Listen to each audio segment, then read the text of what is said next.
I conducted and attended over 100 technical interviews and noted down 14 most common mistakes every developer makes. So if you don't want to fail your next technical interview, watch this video and be prepared. Hey, my name is Andrew. I went from barista to senior full stack developer, and on this channel I help beginners to start in IT and developers to make more. Let's begin. The first mistake almost every beginner makes is positioning. When you are not an experienced developer and come to your very first interview, you usually say things like, oh, I don't know, I'm just a beginner, I struggled with this technology, I'm not sure. So you're starting your self-presentation from a big perspective. Of course, as a beginner, you cannot say that you have years of experience, but you should still position yourself as a person who can still deliver value to the company. So focus on your strengths and on what you will be able to bring to the company, and don't say things like, I don't have a lot of experience. Can you tell me a bit more about yourself, please? Yeah, sure. So yesterday I watched one tutorial on YouTube. It was about HTML, or it was HTML, but doesn't matter. So I'm just a beginner, but yesterday I saw a new BMW. So could you please pay me like 10K per month so I can afford it? Nobody wants to work with assholes. Usually the person who conducts a technical interview with you is your future colleague. And if this person doesn't like you, the chances of you getting this job are going to zero. So be humble, smile, be nice. In the beginning of the interview, make a small joke. Hello, welcome to the interview. How are you doing today? I'm like Windows Update, awkwardly restarting at the worst possible moment. Okay, maybe not like that. Just ask how this person is doing and say that you have a nice sunny day. That will be already enough to establish a positive atmosphere for the whole interview. Some of the interview questions are designed to make you say bad things about yourself, but it doesn't mean that you should actually say bad things about yourself. For example, very popular interview questions say 2 bad things about yourself. And instead of saying that you have productivity issues, what you can say that you have productivity issues, but you bought a couple of months ago a course on productivity, how to get better with that, and you're already noticing improvements, and you're noticing how many more things you're able to do thanks to that course. So you said bad thing about yourself, that you have issues with productivity, but you showed that you're working hard on improving those things, that you're investing in your studies and trying to fix your bad qualities, which actually represents you in a good way, although it's a bad quality of yours. It takes hundreds of hours to learn all technical topics, but it takes less than a day to prepare for soft questions well. They are all very similar and follow the same pattern and designed to make sure that you're just a normal person, you're not a freak, and you're willing to grow with the company. So all it takes to prepare well is to go on YouTube, type how to pass an HR round job interview, watch 5-10 videos, and spend 3-4 hours practicing with examples in those videos and trying to apply those examples on your personal profile. I also created a free guide with the most popular soft skill questions I personally had. You can download it for free in the description. Research shows that more attractive people are on average more successful, and some people just got lucky and they look like Hollywood stars by default, but most people aren't. And you can't change how your whole face looks like, but you can look way more presentable by doing just a couple of simple steps. Wash your hair and get a good haircut. Wear clean and nice shirt. Fix your teeth if you have some problems with it. And if you have some acne on the face, you can cover it by simple makeup, or if it's an online interview, most of the cameras right now have filters and effects to glow up your face. Just by doing those simple things, you will look way more presentable, and you're gonna significantly increase the chances of people liking you, therefore the chances of getting the job.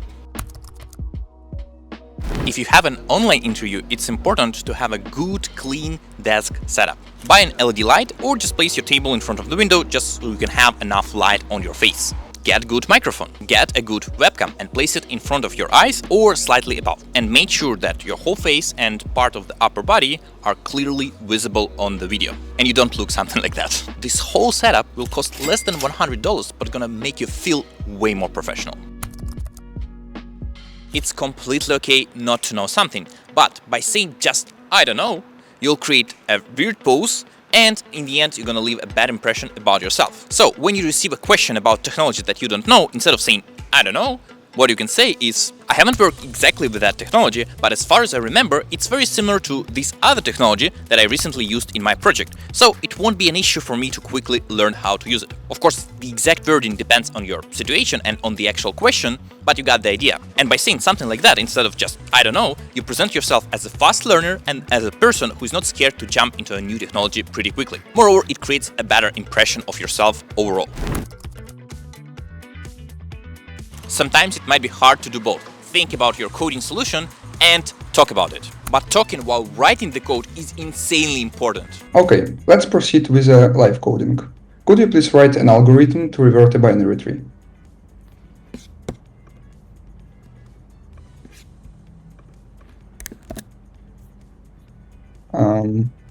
But you just copied and paste all the code.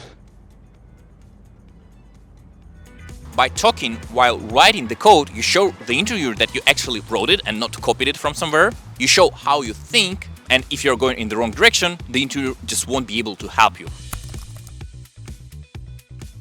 If you're an introvert, it feels more right to give short answers to questions like yes or no. But the whole idea of the interview is to sell yourself, so forget that you're an introvert and give long, detailed answers to every question. The more you're gonna say on the topic, the less likely the interviewer will ask a follow-up question, so you're less likely to get a question that you don't know answer to. When I conduct interviews myself and the candidate says a short answer on the question, I usually ask 2 or 3 follow-up questions to understand if candidate actually knows this topic or not. But if candidate gives a long and detailed answer, I usually just move on to the next question. You don't have to know all deep technical details about every technology that you know, just because you don't use those deep things on daily basis. But fundamental knowledge and some theoretical questions are just must-haves if you want to pass a technical interview. That's why during your studies and before interviews, dedicate some time to study theory. For JavaScript, it can be things like difference between let, const, and var, JavaScript behind the scenes and event loop, closures, and so on. And the easiest way to find all of those questions is to just go to Google and type top X interview question, where X is your primary technology, and study every article that you will be able to find. Sometimes people give great answers on questions, but then they add a phrase like, oh, I don't know, as far as I remember, as far as I understood, maybe, I don't remember, but, and so on and so on. Those phrases completely destroy even correct answers, so please try not to use them. If you feel that you know the answer, just say it confidently. If it's incorrect anyway, but if it's correct and you're gonna add phrase like maybe or as far as I remember, even though it was correct answer, you still won't get a full point for it just because you said it without confidence. And also please don't ask interviewer if your answer is correct, and do not use questioning tone when saying the answer. Okay, please tell me what is a closures in JavaScript. A closure is a special type of function. The programming world is constantly changing and has dozens of different technologies, and the chances that you'll know every single technology that company uses is almost zero.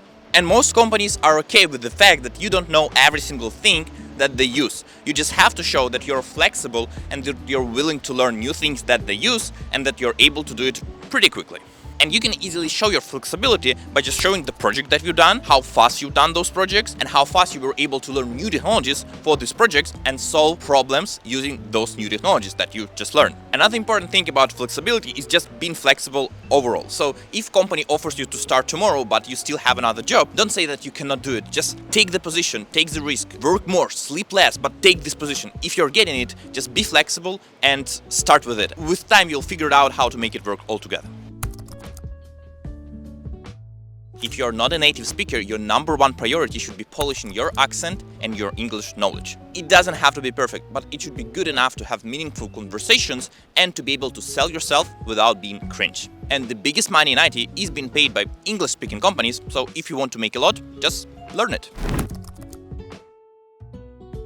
Stress prevents you from showing your whole potential on interviews, and the only way to stress less on interviews is to practice a lot. So attend as many interviews as possible, and with time you'll stress less. Although I had dozens of interviews, I still stress on every single interview, but with time I stress less and less and less and feel way more confident about my ability to sell myself. And even if you have a job, still apply to other companies to attend interviews to maintain this skill, because you never know when you're gonna need it. And if you want to stress less on your very first interview, just do a lot of mock interviews before. You can do it on different websites, or you can even do it with your friends, colleagues, or just someone who you know. Now you know how to handle interviews well. But to be able to land interviews, you need to have an exceptional resume. That's why in this video I covered the exact template that I used to get my 10K per month developer job and broke down how you can steal it for yourself. See you there!